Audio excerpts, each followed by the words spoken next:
Dutta Media, Power of News. Hello viewers, welcome to another episode of Your Doctor. మీకోసం మీ doctor. I'm doctor Nikhil Kumar Chokam, consultant neurosurgeon, brain and spine specialist, Gautam neuro care, Hyderabad. ఎప్పటిలాగే ఈ వారం మన guest doctor Ramana. He is a psychiatrist. మనం ఈరోజు మన ఇంటర్వ్యూలో సైకియాట్రీలో చూసే మనం different type of diseases, drugs related కానీ, అడిక్షన్ ఎందుకు అవుతారు, అబ్సెసివ్ కంపల్సివ్ డిజార్డర్స్ లాంటి, సైజోఫ్రీనియా లాంటి చాలా డిఫరెంట్ డిజీజ్ రిలేటెడ్ గురించి మాట్లాడుకుందాం. చాలా ఇంట్రెస్టింగ్గా ఉండబోతుంది. డాక్టర్ రమణ, మీ గురించి. Hello everyone, good morning.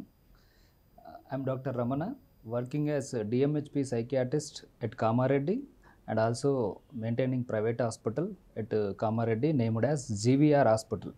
ఇంకోటి ఒక ఇంట్రెస్టింగ్ సిమ్టమ్ ఉంటుంది. లైక్ అంటే పర్సన్ రిపీటెడ్గా హ్యాండ్ వాష్ చేసుకోవడం, రిపీటెడ్గా క్లీనింగ్ చేయడం, అంటే యుటెన్సిల్స్ కానీ కడిగినవి మళ్ళీ కడగడం, స్నానం చేసినా కూడా మళ్ళీ స్నానం చేసేయడం. అంటే ఇది వీళ్ళని ఏమంటారు? అంటే ఇదేమన్నా డిజీజెసా లేకపోతే ఎలాంటిది కండిషన్? ఎస్ సార్, ఇది ఒక అబ్నార్మల్ యాక్టివిటీ. ఇది ఓసిడి టైప్ ఆఫ్ ఇది కూడా OCD. OCD, obsessive compulsive disorder. Yes sir, obsessive compulsive disorder. దీంట్లో ఏంటంటే అబ్సెషన్స్ ఉంటాయి, అంటే ఆలోచనపరమైనవి. రిపీటెడ్గా థాట్స్ అనేటివి వస్తూ ఉంటాయి, రిపీటెడ్గా ఆలోచనలు. అది అన్వాంటెడ్ థాట్స్, అంటే మనకు అవసరం లేని థాట్స్, ఎక్కువ నెగిటివ్ థాట్సే వస్తాయి. ఈ పని చెయ్యి అనేది మన బ్రెయినే చెప్తా ఉంటుంది.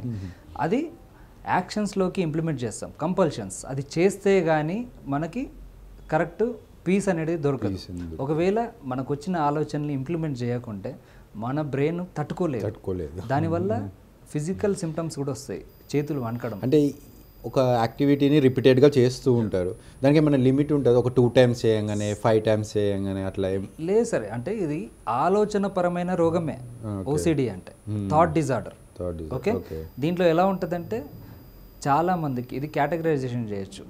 ఎక్సెసివ్ వాషింగ్, ఫియర్ ఆఫ్ కాంటామినేషన్ ఉంటుంది. అంటే మనం ఇప్పుడు ఫర్ ఎగ్జాంపుల్ ఇక్కడ టేబుల్ని ముట్టినా అనుకోండి,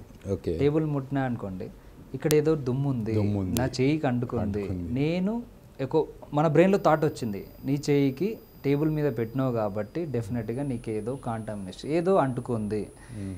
ఇది క్లీన్ చేయకుంటే డెఫినెట్గా మనము పాజిటివ్గా ఉండలేము, పీస్ఫుల్గా ఉండలేము.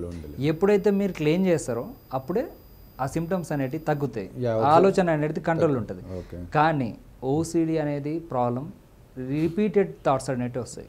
ఆ థాట్ అనేది రిపీట్ అవుతుంది. సో రిపీటెడ్గా హ్యాండ్ వాష్ చేసుకో అనడం.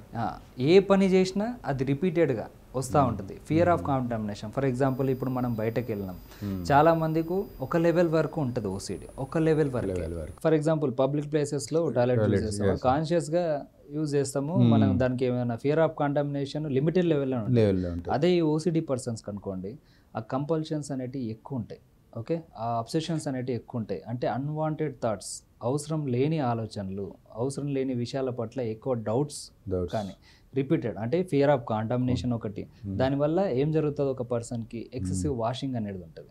ఆ డిసీజ్ అది కాంటామినేట్ అయింది కాబట్టి నా బాడీ కరెక్ట్ లేదు. అంటే అలా ఎంతసేపు అని వాష్ చేస్తూ ఉంటారు? లైక్ డెఫినెట్గా ఇప్పుడు ఓసిడి అంటేనే ప్రాబ్లమే.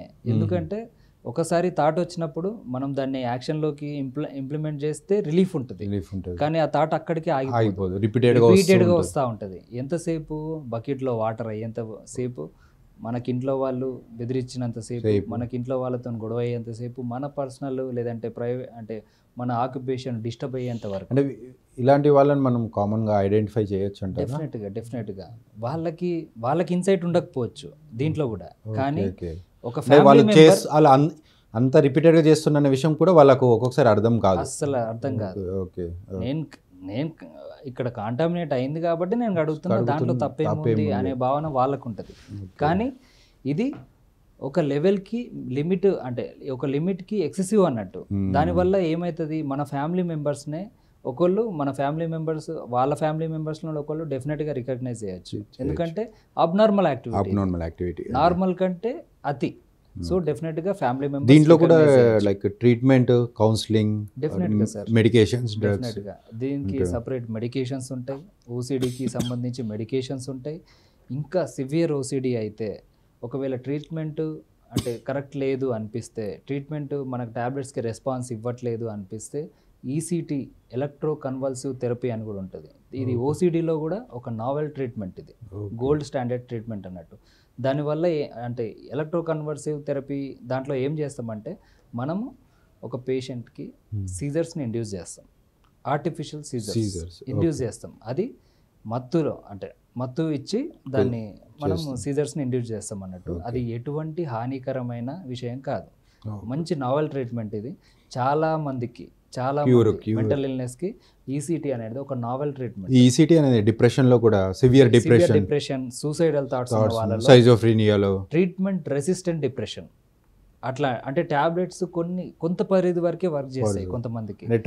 టాబ్లెట్స్ కూడా ఒక టాబ్లెట్ అయిపోయినాక ఇంకో టాబ్లెట్ అయిపోయినాక ఇంకో ఏ డ్రగ్ వాళ్ళకి పనిచేయదు, డెఫినెట్గా ఈసీటీకి వెళ్ళొచ్చు. అది ఎటువంటి ప్రమాదకరమైనది కాదు. ఈసీటీ తర్వాత నావెల్ ట్రీట్మెంట్, క్యూర్ అవుతుంది, డెఫినెట్గా క్యూర్ ఉంటుంది. డెఫినెట్గా సిట్టింగ్స్ ఉంటాయి ఈసీటీ ప్రొసీజర్లో, 1, 2, 3, 4 అనేది ఒక సిట్టింగ్స్ ఉంటాయి. అది డాక్టర్ డిసైడ్ చేస్తాడు వాళ్ళ సివియారిటీని బట్టి.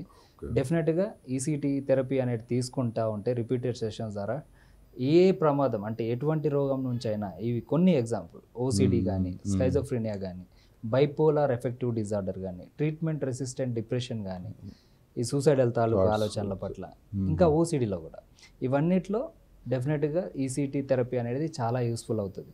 అది సివియర్గా ఉన్న వాళ్ళకి ఇమీడియట్ మనం ఇనీషియల్గా రికగ్నైజ్ చేస్తున్నాం, సిమ్టమ్స్ పర్లేదు కంట్రోల్లో ఉంటున్నాయి మెడికేషన్స్తోని అన్న వాళ్ళకి మెడికేషన్ కొన్ని రోజుల పాటు మెడికేషన్ ఇస్తే డెఫినెట్గా వాళ్ళకి యూజువల్లీ లైక్ అంటే మనం వింటుంటాం సైకియాట్రీ మెడిసిన్స్ చాలా మంత్స్ వాడాల్సి వస్తుంది, చాలా ఇయర్స్ వరకు. అంటే యూజువల్లీ ఎన్ని మంత్స్ ఎన్ని ఇయర్స్ వాడాలి ఈ టాబ్లెట్స్ అనేవి? అట్లుండదు sir, based on the disease. First incidents అప్పుడు ఇప్పుడు డిప్రెషన్ ఉంది ఫర్ ఎగ్జాంపుల్, ఓకే, డిప్రెషన్కి ఒక పర్సన్ అటాక్ అయ్యాడు, అతనికి లైఫ్ లాంగ్ డ్రగ్స్ యూజ్ చేయాల్సిన అవసరం లేదు.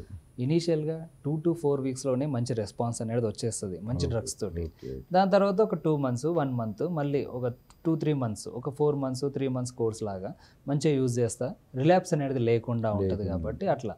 అదే స్కిజోఫ్రెనియా అనుకోండి, స్కిజోఫ్రెనియా ఒక డెఫినెట్ ఫస్ట్ ఎపిసోడ్ ఇట్లాంటిది వచ్చింది అనుకోండి, ఫస్ట్ ఇన్సిడెంట్స్ వచ్చినప్పుడు డెఫినెట్గా వాళ్ళు ఒక 1 year పాటు 6 months to 1 year ఆ ట్రీట్మెంట్ అనేది తీసుకోవాలి. అదే ఒకటికి మించి 2-3 సార్లు ఎపిసోడ్స్ ఇట్లా వచ్చినాయి అనుకోండి, డెఫినెట్గా 2 to 4 years కంటిన్యూగా ట్రీట్మెంట్ తీసుకోక తప్పదు. అట్లా డిసీజ్ని బట్టి లైఫ్ లాంగ్ వాడే డ్రగ్స్ సైకియాట్రీలో ఏం అవసరం లేదు. ఏ డిసీజెస్లో లైఫ్ లాంగ్ వాడాలన్నట్టు ట్రీట్మెంట్ రెసిస్టెంట్ కేసెస్ చాలా తక్కువ ఉంటాయి. వాళ్ళకి ఎటువంటి ట్యాబ్లెట్ ఇచ్చినా కొద్దిగా రెస్పాన్స్ ఉండదు కాబట్టి ఈ ప్రొసీజర్స్ కూడా ఫెయిల్ అయితే అప్పుడు వాళ్ళకి మెడికేషన్ కొంత మేరకు ఎక్సెసివ్గా వాడాల్సి ఉంటుంది, లాంగ్ టర్మ్గా యూజ్ చేయాల్సి ఉంటుంది. Hello viewers, please subscribe to Dootha media. For more updates please subscribe Dootha media.